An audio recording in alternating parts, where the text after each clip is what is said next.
Bienvenue aux 10 minutes juridiques, votre bimensuel vidéo avec le cabinet d'avocats Landau Associés par VK. Comme tous les 15 jours, des brèves et un grand dossier. Dans quelques minutes, ce grand dossier, ce sera eau, assainissement, mobilité, quelques mois pour agir. Mais tout de suite, 15 brèves pour 15 jours. 1. Le Conseil d'État, par 2 décisions, a accepté d'inclure dans le champ de la protection fonctionnelle certaines situations de différends avec un supérieur hiérarchique et 2. Des propos tenus pendant une campagne électorale. 2. Les congés bonifiés ont été réformés, relativement à la marge quand même, par un décret du 2 juillet 2020. 3. Tout le monde avait attendu, on en a parlé la dernière fois, des décisions importantes du Conseil constitutionnel quant à l'impact de l'abstention et de la situation sanitaire sur la validité des élections et la sincérité de celles-ci, mars et juin municipales de cette année. Dans la foulée des infimes brèches ouvertes par ces décisions du Conseil constitutionnel, le Conseil d'État a posé que le niveau de l'abstention, même très faible dans certains cas, n'est pas en lui-même une remise en cause de la sincérité des résultats du scrutin, mais que dans certains cas, ça pourra, à des cas tout à fait exceptionnels, être en soi une altération de la sincérité du scrutin, mais dans des cas exceptionnels. Donc le Conseil constitutionnel avait un tout petit peu ouvert cette brèche et le Conseil d'État a été aussi loin que le Conseil constitutionnel, mais n'a pas ouvert plus avant la brèche, voire plutôt légèrement fermé. 4. Grand débat en ce moment sur la décentralisation, avec quelques postures politiques tout de même ici ou là. Et on a Madame Gourault, la ministre qui a été reconduite, qui se remet à l'ouvrage sur son projet de loi 3D, dont le calendrier évidemment connaît du coup un peu de retard.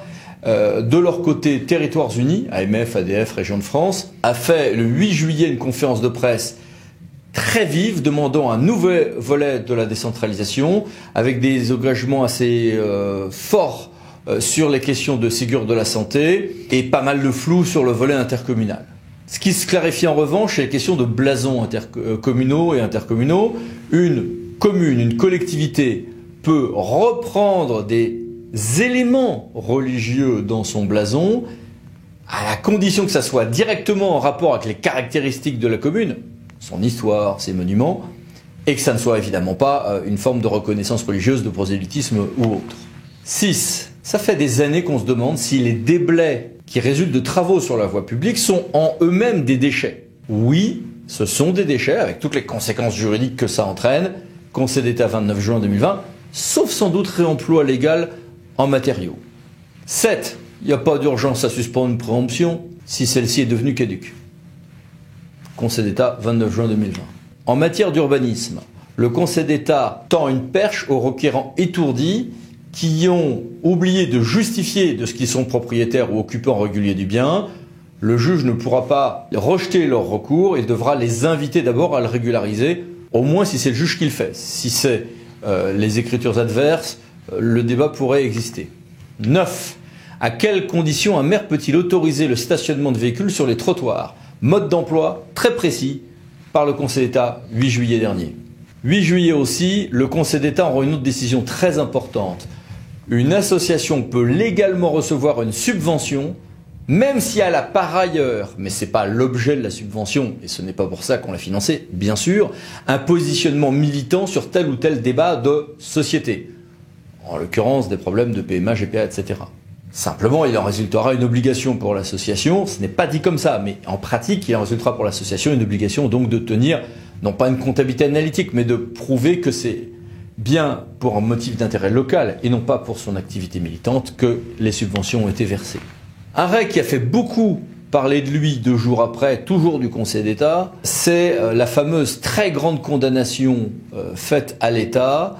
L'État, pour la première fois, a été condamné par le Conseil d'État parce qu'il y a encore 8 zones en France où les règles européennes en matière de pollution atmosphérique ne sont pas respectées. Et ce n'est pas seulement une première, puisque ça reprend en réalité ce qu'avait déjà dit le Conseil d'État en 2017. Il y a toute une historique très long et lourd là-dessus. Mais à cette occasion-là, le Conseil d'État non seulement a marqué un grand coup, d'une part, et d'autre part, fixé des règles intéressantes sur le fonctionnement de ces astreintes quand c'est l'État qui est condamné à lui-même. 12. Souplesse aussi sur les questions de titres exécutoires qui, certes, doivent toujours comporter les noms, prénoms, qualité de l'auteur, sauf concernant aux personnes publiques, 10 juillet 2020. Le Conseil d'État, toujours le même jour, 10 juillet, qui nous dit aussi ce qu'il en est des obligations respectives du propriétaire et de l'exploitant lorsqu'il s'agit d'entretenir des digues. La réalité, c'est que le mode d'emploi donné par le Conseil d'État n'est pas super précis, mais que le Conseil d'État dit bien que le préfet en la matière peut notifier un certain nombre d'obligations aux deux, et aux deux de se débrouiller, et ce n'est qu'en cas de difficulté qu'il y aura une ventilation à faire. 14. Alors là, on a eu, toujours le 10 juillet, une série impressionnante d'arrêts du Conseil d'État en droit des contrats, et c'est tout à fait passionnant, et à chaque fois, un certain nombre de nullités des contrats passent du statut de péché mortel à péché véniel. Premier élément, on a un certain nombre d'assouplissements et de modes d'emploi enfin clairs sur la question des résiliations pour motif d'intérêt général lorsque le contrat est nul, entaché de nullité. On a un mode d'emploi très clair sur la résiliation pour motif d'intérêt général quand le contrat est nul. Le fait qu'on a un mode d'emploi un peu différent si en réalité la personne publique a été victime de pratiques anticoncurrentielles des entreprises. Ouf, parce que la jurisprudence avant était insatisfaisante. Le fait que si un contrat est annulable et qu'on annule, on le résilie ou que même le juge annule, certaines clauses de règlement des différends restent en vigueur. Et les clauses en matière de DSP, plus largement de concessions en matière de droit d'entrée et de redevance qui doivent figurer et être justifiées dans le contrat. Avant, c'était des péchés plutôt mortels. Aujourd'hui, ce sont des péchés plutôt véniels avec un mode d'emploi donné là aussi par une décision du Conseil d'État du 10 juillet 2020.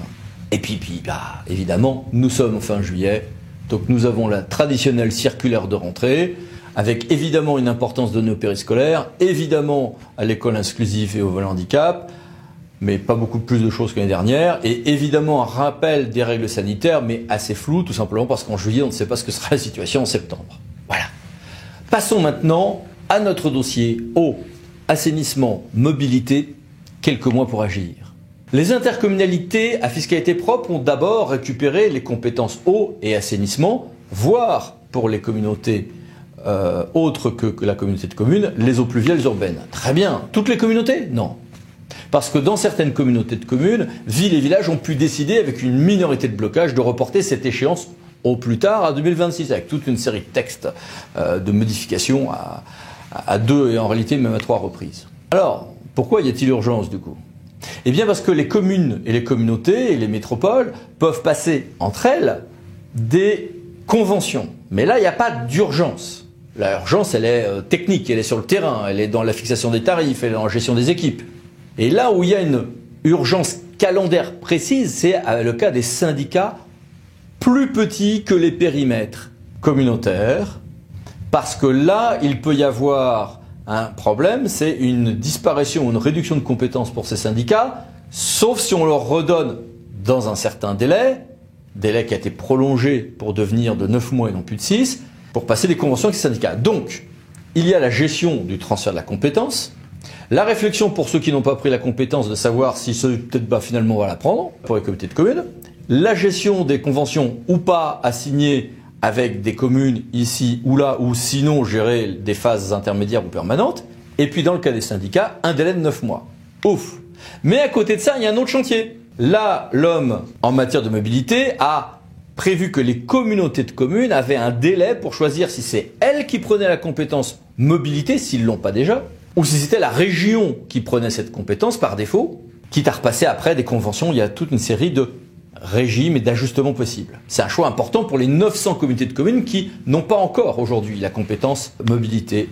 L'ordonnance du 1er avril a allongé le délai, voici le nouveau calendrier, mais là aussi, en réalité, on a une délibération qui doit intervenir avant le 31 mars 2021 pour une échéance à juillet 2021, mais quand vous reprenez tout le calendrier, là aussi c'est l'automne, cet automne, tout début de 2021 maximum, qu'il faudra s'être mis d'accord sur ces questions-là extrêmement importantes. Alors sur tous ces sujets, 2 questions à 2 experts, l'un pour l'eau, l'assainissement, l'autre pour la mobilité. Tout d'abord, Régis Ten, chef du département du cycle de l'eau à la FNCCR. Bonjour. Bonjour à tous. Et d'autre part, Madame Sophie Laurent, directrice études de mobilité de Transamo.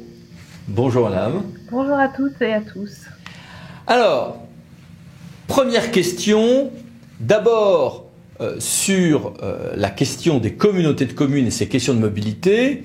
Donc, madame Laurent, quels sont les paramètres à prendre en compte à ce propos? Oui, donc les communautés de communes vont devoir décider d'ici le 31 mars 2021 si elles prennent cette compétence d'AOM locale ou si elles la laissent à la région. Pour cela, elles doivent bien anticiper tout ce que cela implique, cette prise de compétence, et se poser les bonnes questions. Premièrement, quels sont les enjeux en matière de déplacement et de services de mobilité pour le territoire, spécifiques à ce territoire? Quels sont les besoins de mobilité auxquels les services existants proposés par la région, s'ils existent, ne répondent pas ou pas suffisamment?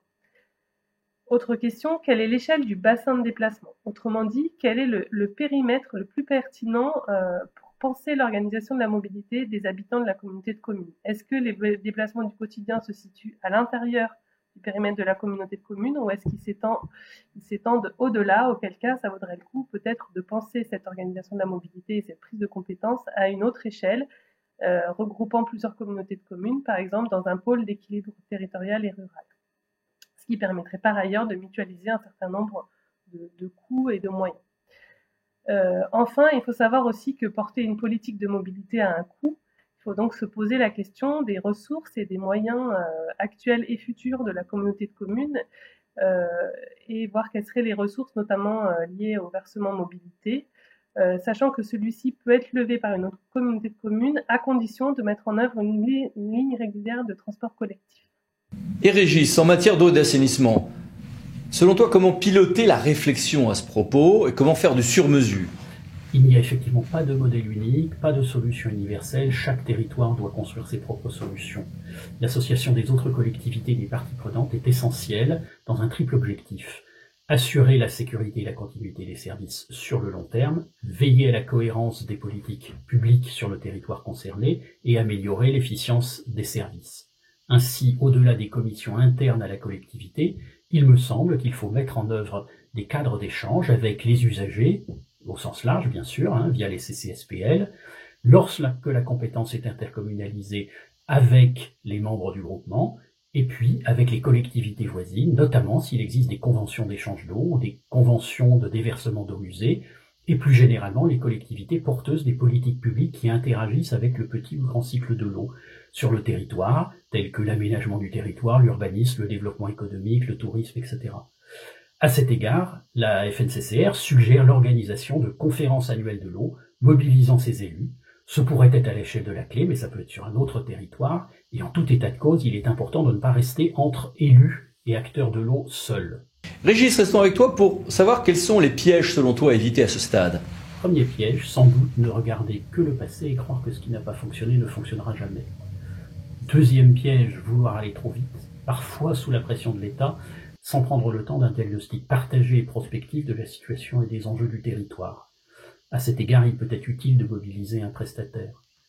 Et puis, il faut aussi dépasser les visions trop individualistes. Il faut cartographier les interdépendances et donc les enjeux croisés sur l'eau, mais aussi les autres compétences. Bon, évidemment, sans entrer dans une logique comptable de gain ou de perte, ni poser le débat en termes moraux. Et puis, évidemment, il ne faut pas tomber dans la réunionnite aiguë. Et pour vous, madame, quels sont vos conseils méthodologiques sur ces questions de mobilité dans les semaines et mois à venir?